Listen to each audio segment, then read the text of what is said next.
ગુજરાતમાં સ્થાનિક સ્વરાજની ચૂંટણી હવે નજીક છે, ત્યારે દરેક પક્ષ તૈયારીઓમાં લાગી ગયો છે.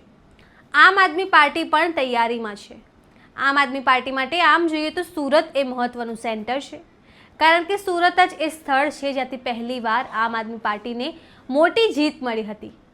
હવે આમ આદમી પાર્ટીના કહેવાતા ચાણક્ય એટલે કે મનોજ સોરઠિયા પણ સુરતમાંથી ચૂંટણી લડી રહ્યા છે. તેમણે આજે પ્રેસ કોન્ફરન્સ કરી હતી, જ્યાં તેમણે કહ્યું કે આમ આદમી પાર્ટીનો સુરતમાં મેયર બનશે. લોકો ભાજપના 30 વર્ષના શાસનથી હેરાન થઈ ગયા છે જેવી વાતો તેમણે કરી હતી. નમસ્કાર, હું છું ચંદ્રિકા પુત્ર નિરાલી. તો આવો સાંભળીએ મનોજ સોરઠિયાએ વધુમાં શું કહ્યું. પ્રદેશ સંગઠન મહામંત્રી મનોજ સોરઠિયા આજે હું માન્ય શ્રી અરવિંદ કેજરીવાલજી, આમ આદમી પાર્ટીના પ્રદેશ અધ્યક્ષ શ્રી ઈશુદાનભાઈ ગઢવી સાથે તમામ પ્રદેશ નેતૃત્વનો ખૂબ ખૂબ આભાર માનું છું કે એમણે સુરત મહાનગરપાલિકાની અંદર સુરત મહાનગરપાલિકાને નેતૃત્વ પૂરું પાડવા માટે અને સુરતના લોકોની સેવા કરવા માટેનો એક તક મને આ વખતે આપી છે. આ સુરત મહાનગરપાલિકાની ચૂંટણીમાં મને ગર્વ છે કે હું એક ઉમેદવાર તરીકે, આમ આદમી પાર્ટીના ઉમેદવાર તરીકે આમ આદમી પાર્ટી વતી સુરત મહાનગરપાલિકાની ચૂંટણી લડવા જઈ રહ્યો છું.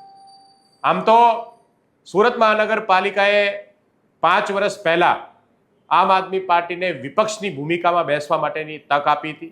વિરોધ પક્ષની સૌથી મોટી પાર્ટી બની અને પહેલીવાર આમ આદમી પાર્ટી સુરત મહાનગરપાલિકામાં જીતી હતી.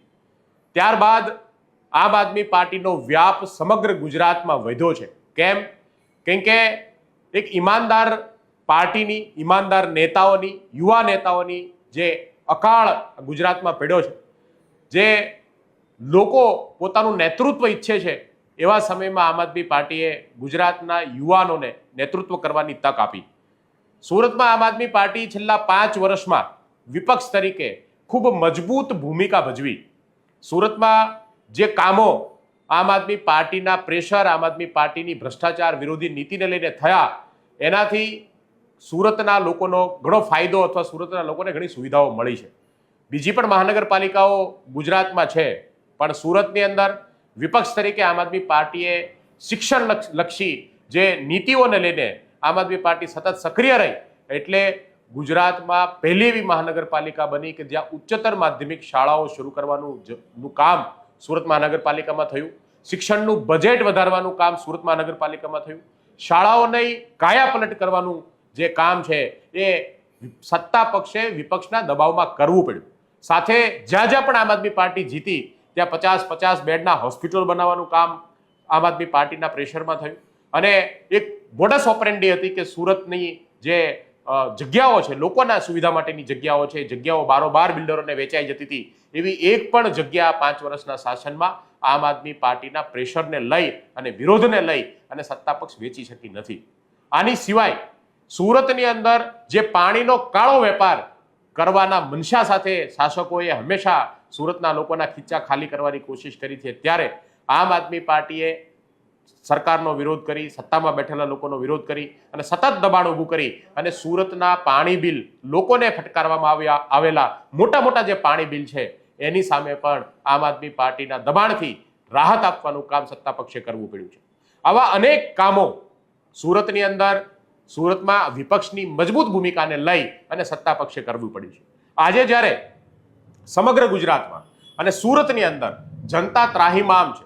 સુરત એક એવું શહેર છે જેમાં ટેક્સટાઇલ અને ડાયમંડ ઉદ્યોગને લઈને વૈશ્વિક એની ઓળખાણ છે. વિશ્વમાંથી ડોલરમાં કમાવાવાળું સુરત જે છે એ આજે સુરતના લોકો દુઃખી છે કે વૈશ્વિક જેવું ઇન્ફ્રાસ્ટ્રક્ચર સુરતમાં છેલ્લા 30 વર્ષમાં ભારતીય જનતા પાર્ટીનું શાસન હોવા છતાંય સુરતને મળી શક્યું નથી. નથી સારા રોડ રસ્તા મળ્યા, નથી ટ્રાફિકની સમસ્યાઓનું સમાધાન થયું, નથી કચરાની સફાઈનું સમાધાન થયું. તમામ જે સુવિધાઓ જે છે, જે એક વૈશ્વિક શહેરની અંદર હોવી જોઈએ, એ સુવિધાઓ પૂરી પાડવામાં સત્તા પક્ષ નિષ્ફળ ગયું છે. અને એનું સૌથી મોટું કારણ કે આ લોકોની નજર માત્ર ને માત્ર યોજનાઓના પૈસા ખાઈ જવાની છે. 60% જેટલો ભ્રષ્ટાચાર આજે નીચેની બોડીઓની અંદર મહાનગરપાલિકામાં બેઠેલા સત્તાધીશો 60% જેટલા યોજનાઓના પૈસા પોતાના ખીચામાં નાખવાનું કામ કરે છે. અને એટલા માટે વૈશ્વિક કમાણી કરતું સુરત જે છે એમની પાસે વૈશ્વિક કક્ષાની સુવિધાઓ નથી. અને એવા સમયમાં કે જ્યારે સુરત મહાનગરપાલિકાની અંદર મજબૂત વિપક્ષ તરીકે કામ કરેલી એક નવી એવી પાર્ટી, યુવા પાર્ટી, એક વિઝન સાથે આવેલી પાર્ટીને આ વખતે ગુજરાતમાં સુરતની જનતા સ્વીકારવા તૈયાર છે. આ ચૂંટણીની અંદર સમગ્ર સુરતની અંદર આજે લોકો જે છે આમ આદમી પાર્ટીના સમર્થનમાં છે, આમ આદમી પાર્ટી તરફ વળ્યા છે. ત્યારે માન્ય અરવિંદ કેજરીવાલજીના આદેશથી, એમના સૂચનથી સુરતને એક નવા વિઝન સાથે વૈશ્વિક શહેર બનાવી શકીએ, એના માટે મને ખૂબ આનંદ છે કે મને આ તક આપવામાં આવી છે. અને હું પૂરી નિષ્ઠા સાથે સુરતની અંદર આ ચૂંટણી અમે જીતીશું પણ ખરા, અમારો મેયર પણ બનશે અને સુરતને એક મોડલ શહેર બનાવી શકાય, સુરતને એક વિશ્વ કક્ષાનું શહેર બનાવી શકાય, વિશ્વ કક્ષાની સુવિધાઓ આપી શકાય, એવું કામ અમે આગામી 5 વર્ષમાં કરવા જઈ રહ્યા છીએ.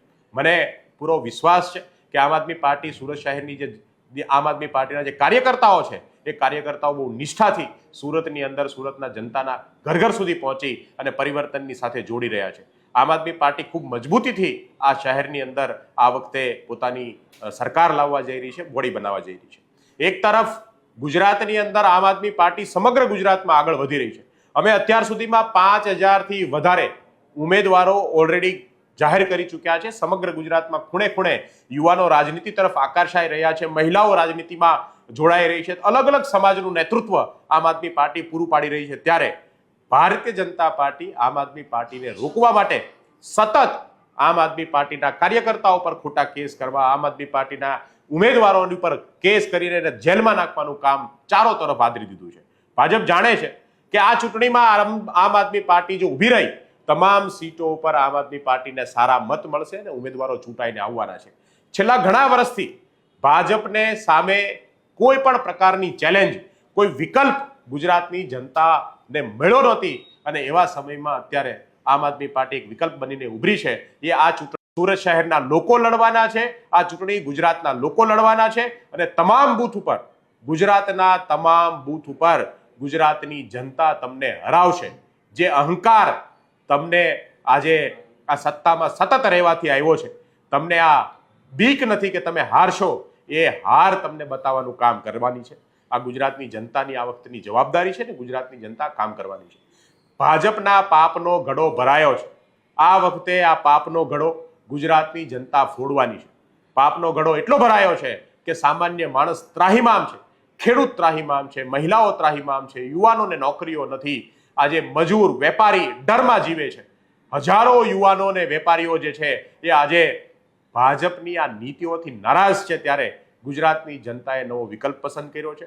ગુજરાતની જનતા ભાજપના પાપનો ઘડો ફોડવા જઈ રહી છે અને એની શરૂઆત હું દાવા સાથે કહું છું કે સુરતની જનતા કરવાની છે. સુરતના તમામ સમાજ, જાતિ, ધર્મના લોકો આ વખતે સંપૂર્ણ પરિવર્તન સાથે આ ચૂંટણીમાં ઉતરવા જઈ રહ્યા છે. આપના માધ્યમથી હું તમામ ગુજરાતના લોકોને કહેવા માંગુ છું કે આવો, આ ક્રાંતિકારી યુવાનોના આશીર્વાદ આપવા આવો, આ ક્રાંતિકારી યુવાનોને સમર્થન આપવા આવો, અમારી હિંમત વધારો. અમે તમામ અત્યાચારોનો સામનો કરીને પણ ગુજરાતને ભાજપના અત્યાચારથી, ગુજરાતને ભાજપની ગુલામીમાંથી મુક્ત કરવા જઈ રહ્યા છીએ. સૌનો આભાર. ભારત માતા કી જય. જય જય ગરવી ગુજરાત. તો જેમ તમે મનોજ તોરઠિયાની વાત સાંભળી, તમે તેમની વાતથી કેટલા સહેમત છો કમેન્ટ કરીને જણાવો. અત્યાર માટે બસ આટલું જ. સમાચારને લગતી વધુ અપડેટ્સ માટે અમારી વેબસાઇટ www.gujaratplus.in પર પણ માહિતી મેળવી શકો છો. ધન્યવાદ.